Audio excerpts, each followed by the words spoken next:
नामदेव जी की एकादशी में बड़ी निष्ठा थी, बहुत बहुत बहुत निष्ठा।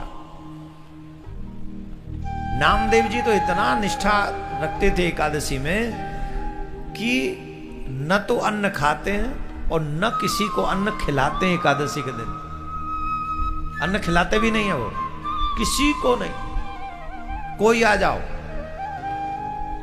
किसी को नहीं खिलाते, बड़ी निष्ठा थी।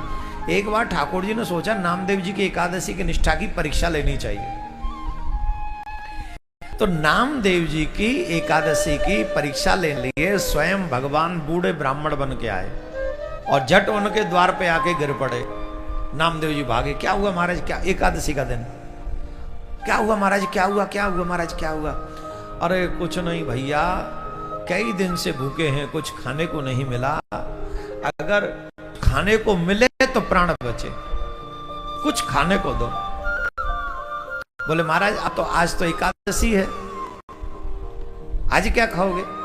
अरे बोले आप एकादशी नहीं रहते? अरे बोले भैया तुम जानते तो हो 5 साल तक बच्चा और 90 साल के बाद एकादशी न रहे तो उसे कोई दोष नहीं लगता, और हमारी आयु है 120 वर्ष, 25 वर्ष, 125 साल के हो गए हम, इतने बूढ़े बन के गए, 125 साल के हो गए, अब रहा नहीं जाता। 3 दिन से वैसे ही कुछ खाने को नहीं मिला, अभी अगर कुछ खाने को नहीं मिला तो हमारे प्राण निकल जाएंगे। नामदेव जी बोले तो और कितना जियोगे, और कितना जीने की इच्छा है?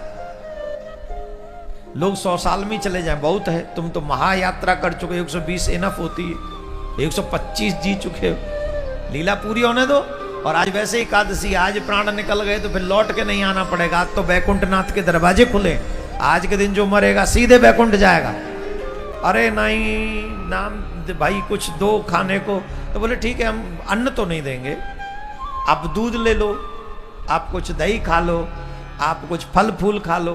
बोले कुछ नहीं खाएंगे, हम बचेंगे तभी जब हमें दाल भात खाने को मिले। अब भीड़ इकट्ठी हो गई, नामदेव तो एकादशी के दिन किसी कुछ देता ही नहीं, अब क्या होगा? बोले महाराज देखो चाहे आपको कुछ भी हो, हम तो अन्न नहीं देंगे, आप फल खाने फल ले लो, दूध ले लो, और जो चाहिए सो ले लो, पर अन्न नहीं देंगे। अरे हमारे प्राण निकल जाएंगे, हमारे प्राण निकल जाएंगे। बोले प्राण निकल जाएंगे, निकल जाने दो, तुम्हारे प्राण निकल जाओ, आज का दिन तो अच्छा है, बड़ा श्रेष्ठ एकादशी का दिन है, बहुत सुंदर दिन, और तुम्हें तो अन्न नहीं देंगे। अब महाराज तो आए थे परीक्षा लेने को, धड़ाम से गिर पड़े, प्राण निकल गए, प्राण निकल गए महाराज ब्राह्मण देवता के। हो जैसे ही प्राण निकले गांव वाले इकट्ठे हो गए, अरे राम राम राम राम राम राम राम राम राम, इसको तो ब्रह्म हत्या लग गई एकादशी के दिन। देखो इस बूढ़े ब्राह्मण को, अरे दे देता भोजन, खाने कर लेता भोजन, क्या जाता?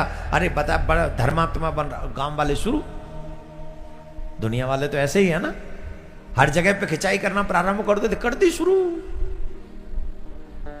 अरे राम राम राम राम, इसके द्वार पे ब्राह्मण मर गया, ब्राह्मण मर गया, ब्राह्मण मर गया, अब तो हमें से ब्रह्म दोष लग गया, अब कुएं से पानी नहीं भरेगा, हम तो जे अपने हुक्का पानी सब बनते रहा। नामदेव जी बोले जो प्रभु की इच्छा। फिर भी उन्होंने एकादशी का व्रत नहीं छोड़ा, एकादशी का व्रत किया, और व्रत करने के बाद सुबह पारायण किया, और पारायण करने के बाद अपनी पत्नी से बोले देवी देखो ब्रह्म हत्या लग गई, गांव वालों ने हमको छोड़ दिया, अब हमको जो है अग्नि में प्रवेश करना होगा। क्यों? क्योंकि ब्रह्म हत्या ये कोई साधारण दोष नहीं है, तो अब हम इस शरीर को रख के करेंगे क्या?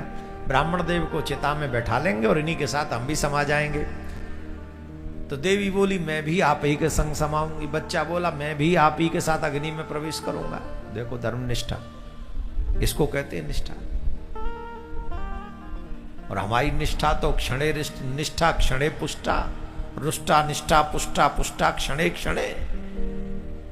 एक क्षण में रुष्ट हो जाए, एक क्षण में पुष्ट हो जाए, एक क्षण में निष्ठा हो जाए, और एक क्षण में अनिष्ठा हो जाए। हमारी कोई निष्ठा की वैल्यू नहीं, पता ही नहीं कब होगी और कब निकल जाएगी। ये ठीक नहीं है। अपने इष्ट में सच्ची निष्ठा रखो, अपने गुरु मंत्र में सच्ची निष्ठा रखो, अपने गुरु वाक्य में सच्ची निष्ठा रखो। अगर सच्ची निष्ठा है तो तुम्हें भगवान को ढूंढने नहीं जाना पड़ेगा, भगवान तुम्हें ढूंढते हुए यहां पहुंच जाएंगे। यहां ढूंढते हुए तुम्हें पहुंचे भगवान, तुम्हें नहीं ढूंढने जाना, तुम नहीं जाओगे ढूंढने, भगवान ढूंढने आएंगे तुम्हें। अब तो महाराज सब गांव वाले देख रहे थे चिता में जाएगा, ये भी समाएगा, सब लोग पहुंच गए। अब महाराज पहले तो ब्राह्मण बहुत लंबा चौड़ा चिता बनाया, वो चिता में अग्नि लगाई, ब्राह्मण का शरीर उस पे रखा और ब्राह्मण का शरीर रखा, उसमें जैसे ही अग्नि लगाई और फिर जैसे ही नामदेव जाने लगे तो भगवान को लगा हो गई परीक्षा। और 125 साल के बूढ़े ब्राह्मण बन के लेटे हुए चिता पे, और चिता पे जब लेटे हुए तो जैसे अग्नि ने थोड़ा सा स्पर्श किया होगा, ठाकुर जी कुलबुलाए होंगे अंदर ही अंदर, और जैसे ही थोड़ा गरम गरम लगा होगा तो ठाकुर जी तो लीला करते, ठाकुर जी ऐसे तो है नहीं, अग्नि में क्या सामर्थ्य जो ठाकुर जी को जला सके, क्या उसकी इतनी वैल्यू है? न वायु उड़ा सकती, न अग्नि जला सकता, न जल डुबा सकता, ये ठाकुर जी की लीला, उसी का सामर्थ्य पाके तो ये सब शक्तियां इनमें हैं। तो जैसे ही थोड़ा सा हल्की अग्नि का अनुभव हुआ तो ठाकुर जी खड़े हो गए उस बूढ़े शरीर में, ब्राह्मण के में जो ठाकुर जी थे, वो थोड़ी सी हलचल हुई, और हलचल हुई तो देखा चारों तरफ अग्नि है, तो उसमें से वो खड़े होके बाहर निकले और देखा नामदेव भी बैठे हुए, जट नामदेव को भी अग्नि से खींच लिया। और ये दृश्य पूरा गांव देख रहा था, पूरे गांव ने देखा कि बूढ़ा ब्राह्मण अग्नि में से निकल आया, और बूढ़े ब्राह्मण ने नामदेव जी को अपने अंक लगा लिया, अंक भर लिया, हृदय से लगा लिया, और कहने लगे हम तुम्हारी एकादशी की निष्ठा की परीक्षा करने आए थे, आज बहुत प्रसन्न हो गए तुम्हारी ऐसी निष्ठा को देख।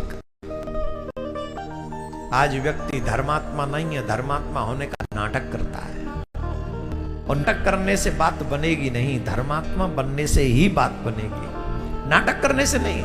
दुनिया तुम्हें धर्मात्मा मान लेगी, पर तुम परमात्मा को कैसे कहोगे कि तुम धर्मात्मा हो? क्योंकि परमात्मा तो सब जानता है। दुनिया जाने तुम्हें धर्मात्मा, माने धर्मात्मा, इससे कोई लेना देना नहीं है, पर मेरा ठाकुर जी पहचान ले कि तू सच्चा धर्मात्मा है, बात इसी से बनने वाली है।